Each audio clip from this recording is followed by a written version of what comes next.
டயரா sir? நானும் driver தான் sir, நானும் வண்டி ஓட்டணும் தான். சரியா, இது டயரா? நீங்க ஒரு கவர்மெண்ட்டுக்கு பொருளை கொண்டு போறீங்க, அந்த காலதாமதம் அந்த டைம்ல கொண்டு சேர்க்கணும்ல நீங்க.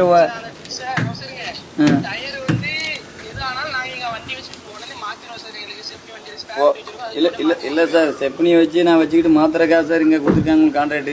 முறையான வண்டி வச்சு இது பண்ண, இதுக்கு டயர் கூட சரி பண்றேன். நான் திருவண்ண எம்எல்ஏ பேசுறேன். சரி, அது கலெக்டர் வண்டியா இருந்துட்டு போட்டோம், முறையா இருக்க வண்டி தானே அது. யார் வண்டியா?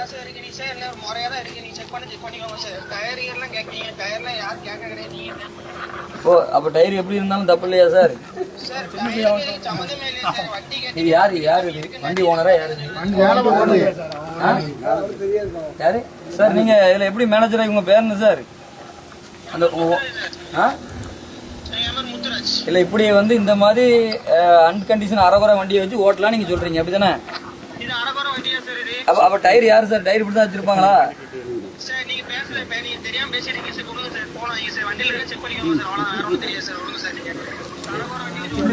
இல்ல, என்ன நிர்வாகமே தவறா இருக்கு. அப்ப எப்படி உங்களுக்கு தான் கான்ட்ராக்ட் கொடுத்தாங்க?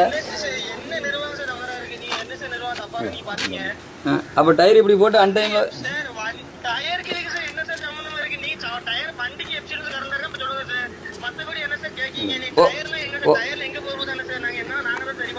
ஓ, சரி சரி. நீங்க கான்ட்ராக்ட் எங்க சார் எடுத்துறீங்க?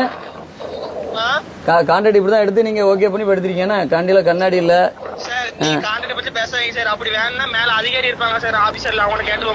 சரி சரி சரி. ஓனர் தான். இவன் நம்பர் நோட் பண்ணுங்க. என்ன ஒரு ஓனர் பேர் சிங்கா? சிங்கி பால் தைல அரிசிட்டு தானே? உங்க ஓனருக்கு போன் போட்டு கொடுங்கண்ணே. சின்ன பையன் போன் போட்டு கொடுத்துருக்கீங்க. மோசமா லாரி வச்சுக்கிட்டு எப்படி சார் ஓட்டுவீங்க? நானும் டிரைவர் தான், இது எப்படி ஓட்ட முடியுமா? இது ஓட்டுற ரூல்ஸ் இருக்காது. இல்ல, முறைப்படி தானே உங்களுக்கு கொடுத்தாங்க. வாங்கிக்கலாம், அமௌண்ட் போக இல்லையா?